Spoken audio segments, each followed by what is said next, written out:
Ladies and gentlemen, please join me in warmly welcoming Shri APM Muhammad Hanish IAS to deliver the keynote address and inspire us with his words of wisdom.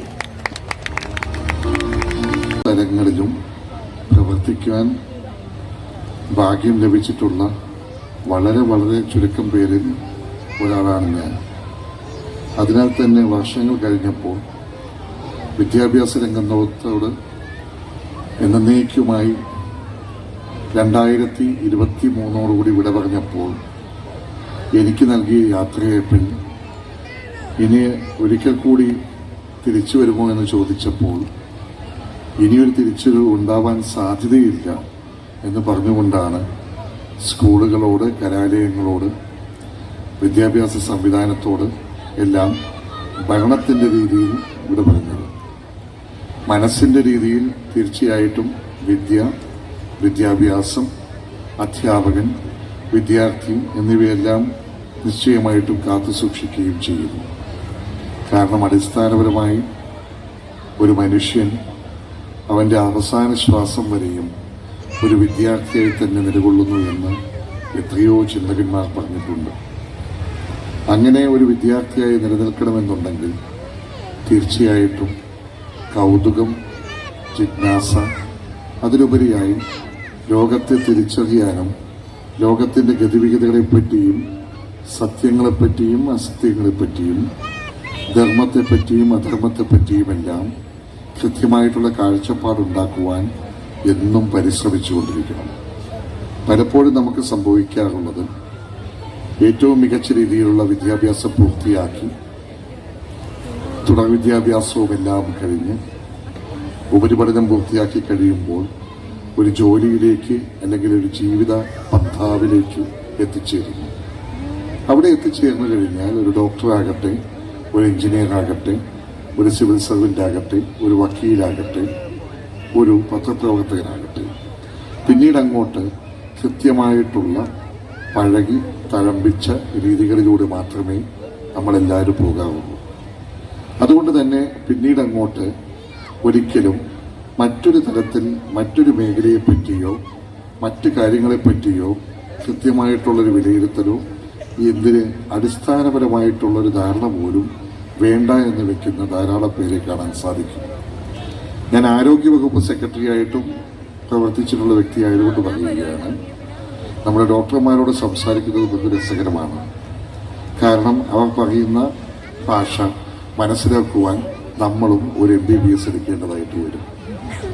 ഉള്ളൂ അത് ആ ഡോക്ടർക്കും പിന്നെ കൃത്യമായിട്ട് അദ്ദേഹം തന്നെ ചൂണ്ടിക്കാണിച്ച medical ഷോപ്പിലെ ആ ജീവനക്കാരന് മാത്രമേ മനസ്സിലാവൂ. അതൊരു ട്രേഡ് സീക്രട്ട് ആയിരിക്കാം, എന്തോ ആയിരിക്കാം. എത്രയോ കാലം പൊതുമരാമത്ത് വകുപ്പുമായും അതുപോലെ അടിസ്ഥാന സൗകര്യ വികസനവുമായിട്ടും എല്ലാം പ്രവർത്തിക്കുമ്പോൾ അവിടെയെല്ലാം നമ്മുടെ എഞ്ചിനീയർമാർ ഉപയോഗിക്കുന്ന ഭാഷ ഇവിടെ ധാരാളം എൻ്റെ പഴയ സുഹൃത്തുക്കളെല്ലാം ഉള്ളതുകൊണ്ട് പറയുകയാണ്, വെറും സാങ്കേതികതയിൽ അടിസ്ഥാനപ്പെടുത്തിക്കൊണ്ടുള്ള മലയാളം മാത്രമേ പറയൂ. അത് പലപ്പോഴും മലയാളമായിരിക്കുകയുമില്ല. എന്തായാലും ആ ഭാഷയിൽ അവർ അഭിരമിക്കുന്നു, പൂർണ്ണമായി മുഴുകുന്നു, മറ്റൊരു ലോകത്തെപ്പറ്റി കാണുവാൻ തന്നെ പ്രയാസമാകുന്നു. ഇന്നും ഞാൻ ആലോചിച്ചു പോകുന്ന നിരന്തരമായ തിരുവനന്തപുരത്തിനും എറണാകുളത്തിനും ഇടയ്ക്ക് സഞ്ചരിക്കുന്ന എൻ്റെ എത്രയോ കൊല്ലക്കാലമായുള്ള യാത്രയിൽ ഞാൻ ഇന്നും ആലോചിക്കുന്ന ഏറ്റവും അധികം രസകരമായി തോന്നിയ ഒരു യാത്രയുണ്ട്. ഒരു ചീഫ് എഞ്ചിനീയർ, ഞാൻ ഏത് വിഭാഗത്തിൻ്റെ ചീഫ് എഞ്ചിനീയറും എന്നോട് ചോദിക്കരുത്, കാരണം എല്ലാവരും പെട്ടെന്ന് മനസ്സിലാക്കി കളയുമെന്നുള്ളത് കൊണ്ടാണ്. ആ ചീഫ് എഞ്ചിനീയറും ഞാനും തമ്മിലുള്ള കൂടെയുള്ള യാത്ര തിരുവനന്തപുരത്ത് സെക്രട്ടേറിയറ്റിൽ, അതായത് സ്റ്റാച്യുവിൽ നിന്ന് ആരംഭിച്ച് ഇവിടെ എറണാകുളം വരെ എത്തി.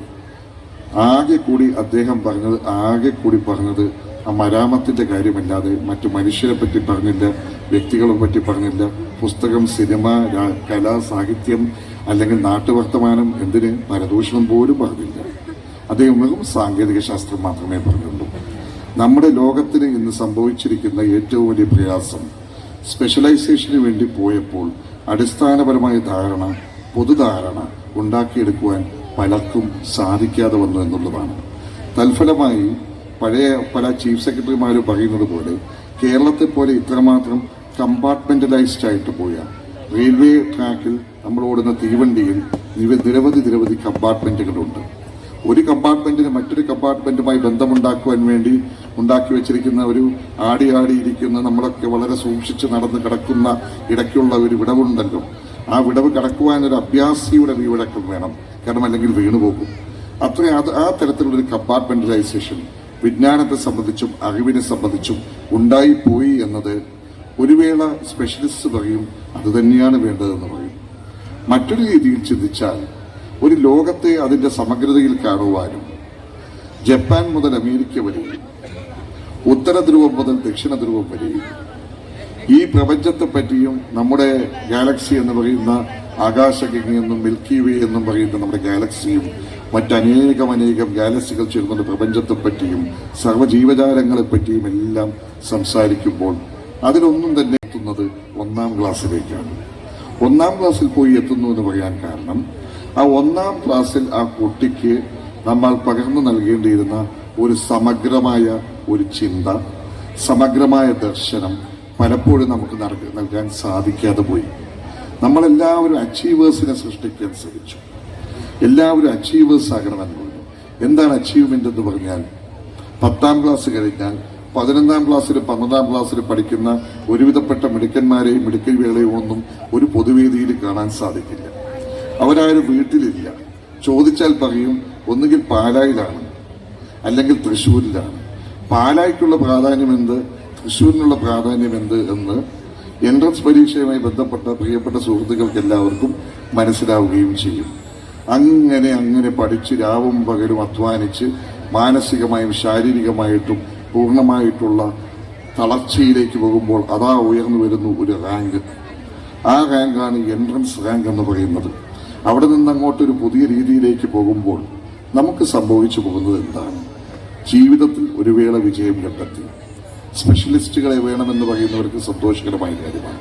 പക്ഷേ അവിടെ നമുക്ക് നഷ്ടപ്പെട്ടു പോയത് ഒരു നല്ല മനുഷ്യനെയാണ്, ഒരു നല്ല വ്യക്തിയെയാണ്.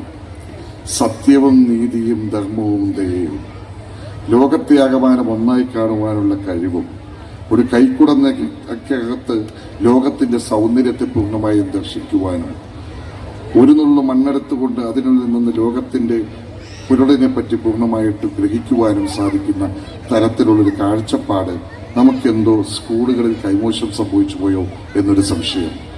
ക്ലാസ് ലൈബ്രറികളും സ്കൂൾ ലൈബ്രറികളും ഉണ്ടാക്കുവാനും അതിനുവേണ്ടി കഴിയുന്നത്ര പുസ്തകം എത്തിക്കുവാനും വേണ്ടി ഒരു കാലത്ത് അധ്വാനിച്ച് നടന്ന ഒരു പൊതുവിദ്യാഭ്യാസ ഡയറക്ടർ എന്ന നിലയിൽ ഞാൻ കണ്ട ചില കാഴ്ചകൾ എന്നെ വിസ്മയിപ്പിക്കുന്നതായിരുന്നു. മലയോരത്ത് ഒരു ഹൈസ്കൂളിൽ ചെന്നപ്പോൾ അവിടെ ഞാൻ തന്നെ തിരുവനന്തപുരത്ത് നിന്ന് കൊടുത്തുവിട്ട സ്കൂളിലേക്ക് ലൈബ്രറിയിലേക്ക് കൊടുത്തുവിട്ട അക്കാലത്തെ പ്രമുഖമായ ഒരു പട്ടികയിൽ ഏറ്റവും മികച്ച സാഹിത്യകാരന്മാർ ചേർന്നുകൊണ്ട് തിരഞ്ഞെടുത്ത പുസ്തകങ്ങൾ, സമ്മാനമായി കൊടുത്ത പുസ്തകങ്ങൾ അവിടെ കയറ് പോലും പൊട്ടിക്കാതെ അഴിക്കാതെ വെച്ചിരിക്കുന്നു. അപ്പോൾ ബഹുമാന്യനായിട്ടുള്ള പ്രധാന അധ്യാപകനോട് ഞാൻ ചോദിച്ചു, അല്ലയോ പ്രിയപ്പെട്ട മാഷേ, എന്തുകൊണ്ടാണ് ഈ ലൈബ്രറി പുസ്തകങ്ങൾ കൊടുത്തുവിട്ടതിന്റെ കയറ് പോലും പൊട്ടിച്ചില്ല, ബോക്സ് പൊട്ടിച്ചില്ല, എന്തുകൊണ്ട് ചെയ്തു എന്ന് ചോദിച്ചു. അദ്ദേഹം അല്പം ചമ്മലോടുകൂടി വന്ന് പറഞ്ഞു, സാർ പുസ്തകങ്ങളെല്ലാം കുട്ടികൾക്ക് കൊടുത്താൽ ആരെങ്കിലും തിരിച്ചു തരാതിരുന്നാൽ എന്റെ പെൻഷനിൽ വല്ല പ്രശ്നവും ഉണ്ടാകുമോ എന്ന് വിചാരിച്ചുകൊണ്ടാണ് ഞാനത് ചെയ്യാതിരുന്നതെന്ന് പറഞ്ഞു. നമുക്ക് എങ്ങനെ ഇത്തരത്തിലുള്ള ഒരു രോഗം, എണ്ണത്തിന്റെ പ്രശ്നം, അതായത് എത്ര പേർ സ്കൂളിൽ പഠിച്ചു, എത്ര പേർക്ക് സാക്ഷരത കൈവരിക്കാൻ സാധിച്ചു, അതൊക്കെ 30 വർഷം മുമ്പ് തീരുമാനമായി കഴിഞ്ഞു. 1991 മുൽക്കരാജാനന്ദും മറ്റും പ്രശസ്ത ഗ്രന്ഥകാരൻ മുൽക്കരാജാനന്ദും മറ്റും ഇവിടെ കൊണ്ട് തെളിച്ച സാക്ഷരതയുടെ ദീപമുണ്ട്. ആ സാക്ഷരതയുടെ ദീപത്തിനപ്പുറം ഫങ്ഷണൽ ലിറ്ററസി, ജീവിക്കുവാൻ വേണ്ട സാക്ഷരത, അത് ആർജിക്കുവാനും തുടർ വിദ്യാഭ്യാസത്തിന് വേണ്ടിയും എത്ര പേർക്ക് മുന്നോട്ട് പോകാൻ സാധിച്ചുവെന്ന് ഇപ്പോഴും സംശയമുണ്ട്. അവിടെ എണ്ണം അവസാനിക്കുന്നു. 95%, 97%, 99%. പിന്നെ ചോദ്യം വന്നത് ആ സാക്ഷരത കൈവരിച്ച വ്യക്തികളിൽ എത്ര പേർക്ക് നിലവാരപരമായിട്ടുള്ള ഔന്നത്യം കൈവരിക്കാൻ സാധിച്ചു എന്ന രണ്ടാമത്തെ ചോദ്യമാണ്. അത് ഏത് സമൂഹത്തെ സംബന്ധിച്ചും ഒരു സെക്കൻഡ് ജനറേഷൻ ക്വസ്റ്റ്യൻ എന്ന് തീർച്ചയായിട്ടും ചോദിക്കാവുന്ന കാര്യമാണ്. മറ്റ് സംസ്ഥാനങ്ങളെല്ലാം തന്നെ 90% എത്തുവാൻ വേണ്ടി കുളമ്പടി ഒച്ചയോടുകൂടി മുന്നോട്ട് പോകുമ്പോൾ കേരളം എന്നേ അത് നേടിക്കഴിഞ്ഞിരുന്നു. അപ്പോൾ ഇവിടുത്തെ ആവശ്യം ദ ക്വാളിറ്റേറ്റീവ് ഇൻപുട്ട്, നിലവാരപരമായിട്ടുള്ള എന്താണ് സ്കൂളുകളിലും കോളേജുകളിലും നൽകുന്നു എന്ന ചോദ്യമാണ്. അവിടെ നമ്മൾ ഇത്തരത്തിലുള്ള ചില വൈകല്യങ്ങൾ പലയിടത്തും സംഭവിച്ചു പോയോ എന്നൊരു സംശയമുണ്ട്. അതിന് മാറ്റം വരുത്തുവാൻ വേണ്ടി നടത്തുന്ന ശ്രമങ്ങൾ നിസ്സംശയം പറയാം അത് ഏറ്റവും സന്തോഷകരമായ ഏറ്റവും വലിയ ധാർമ്മികമായിട്ടുള്ള നിലപാടാണ് എന്ന കാര്യത്തിൽ സംശയം വേണ്ട. ഈ അസ്പയർ സ്കൂൾ അടക്കമുള്ള സ്കൂളുകൾ അധ്യാപകരുടെ നിലവാരത്തിന്റെ കാര്യത്തിൽ, കുഞ്ഞുങ്ങളെ വളർത്തുന്ന കാര്യത്തിൽ, അവർക്ക് വേണ്ട സ്വഭാവ വിശേഷണങ്ങളും സ്വഭാവ രൂപീകരണത്തിന്റെ കാര്യത്തിൽ എന്തെല്ലാം തരത്തിലുള്ള ഒസ്യത്തുകൾ ലെഗസി നൽകുവാൻ സാധിച്ചു എന്ന ചോദ്യങ്ങൾക്ക് കൃത്യമായി ഉത്തരം പറയുവാൻ സാധിക്കുന്നുവെങ്കിൽ ഈ സ്ഥാപനം, ഈ സരസ്വതി ക്ഷേത്രം തീർച്ചയായിട്ടും സമൂഹത്തിന് ഏറ്റവും വലിയ മുതൽക്കൂട്ടായി മാറുന്നു എന്ന് സംശയമില്ലാതെ പറയാൻ സാധിക്കും. നമുക്ക് പലപ്പോഴും ഞാൻ ആലോചിക്കാറുണ്ട് അരിസ്റ്റോട്ടലിന്റെ വാക്കുകൾ. ലോകത്ത് രണ്ട് കാര്യങ്ങൾ മാത്രമേ ഉള്ളൂ. ഒന്ന് അറിവ് അഥവാ വെളിച്ചം, രണ്ട് അന്ധത അഥവാ അജ്ഞത. ഇത് രണ്ടും തമ്മിലുള്ള യുദ്ധമാണ് ലോകത്ത് എല്ലാ കാലത്തും സംഭവിച്ചിട്ടുള്ളത്. അതിൽ അറിവിന്റെ ഭാഗത്ത്, വെളിച്ചത്തിന്റെ ഭാഗത്ത് എത്രമാത്രം നിൽക്കാൻ സാധിക്കും എന്നൊരു കാര്യമുണ്ട്. നമുക്കെല്ലായ്പ്പോഴും കുഞ്ഞുങ്ങളെ സംബന്ധിച്ച് പറയുമ്പോൾ അവരേത് രീതിയിൽ വളരണം, ആരാകണം എന്നൊരു ചോദ്യം വരുമ്പോൾ ഒരു കാര്യം നമ്മൾ നമ്മുടെ മനസ്സിലേക്ക് കരുതുക. ഇന്നലെകളിൽ എനിക്ക് ഒരു പ്രത്യേക വ്യക്തിയായി തീരണമെന്ന് ആഗ്രഹമുണ്ടായിരുന്നു എന്ന് കരുതുക. എന്റെ ജീവിതത്തിന്റെ ഗതിവിഗതികളിലൂടെ ഞാൻ മറ്റാരോ ആയിപ്പോയി എന്ന് വിചാരിക്കുക. അതായത് ഡോക്ടറാകാൻ ആഗ്രഹിച്ചു, പത്രപ്രവർത്തകനാകാൻ പോയി, അല്ലെങ്കിൽ സർക്കാർ ഉദ്യോഗസ്ഥനാകാൻ പോയി. അപ്പോൾ എനിക്ക് സാധിക്കാതെ പോയ ഡോക്ടർ ഉദ്യോഗം എന്ന് പറയുന്നത് സാമാന്യ മനുഷ്യന്റെ മനസ്സിന്റെ ഒരു ആഗ്രഹമായിട്ട് തീർച്ചയായിട്ടും കാണാൻ സാധിക്കും. പക്ഷേ അവിടെ ആ വിദ്യാർത്ഥി, ആ കുഞ്ഞിനും അതുപോലെ താല്പര്യവും അതിനുള്ള വിൽപ്പത്തിയും അതിനുള്ള പ്രതിപത്തിയും ഉണ്ടായിരിക്കണം. അല്ലാത്ത പക്ഷം നമ്മൾ ഏച്ചു കിട്ടിയാൽ മുഴച്ചിരിക്കുമെന്ന് പറയുന്നത് പോലെ ആ കുട്ടിയെ ഇട്ട് പെടാപ്പാട് പെടുത്തിക്കുക എന്നല്ലാതെ മറ്റൊന്നും സാധിക്കില്ല. അതുകൊണ്ട് തന്നെ കുഞ്ഞുനാളുകളിൽ നമ്മുടെ കുട്ടികളുടെ സിദ്ധികൾ, അവരുടെ നൈപുണ്യങ്ങൾ അവ കൃത്യമായിട്ട് പരിശോധിക്കുകയും നിരീക്ഷിക്കുകയും ചെയ്ത് അതിന്റെ അടിസ്ഥാനത്തിൽ വേണ്ട രീതിയിലുള്ള കരുപ്പിടിപ്പിക്കുവാനുള്ള വേണ്ട രീതിയിലുള്ള പോഷണങ്ങൾ അത് നൽകിക്കൊണ്ട് ഉയർത്തിക്കൊണ്ടുവരിക എന്നതാണ് നമ്മെ സംബന്ധിച്ച അഭികാമ്യം. ഒരു കാര്യം ഞാൻ വ്യക്തമായിട്ടും ഇത്രയും വർഷക്കാലത്ത് സിവിൽ സർവീസിലുള്ള എന്റെ സേവനം വെച്ചുകൊണ്ട് പറയുകയാണ്. നമ്മൾ ഏത് തരത്തിലുള്ള ജോലിയുമാകട്ടെ, ഏത് വേല ചെയ്യുകയുമാവട്ടെ, ഏത് രാജ്യവുമാകട്ടെ, ഏത് ദേശവുമാകട്ടെ, നമ്മുടെ ഉള്ളിൽ നിന്ന് പുറമേക്ക് വരുന്നത് ഒന്ന് മാത്രമേ ഉള്ളൂ.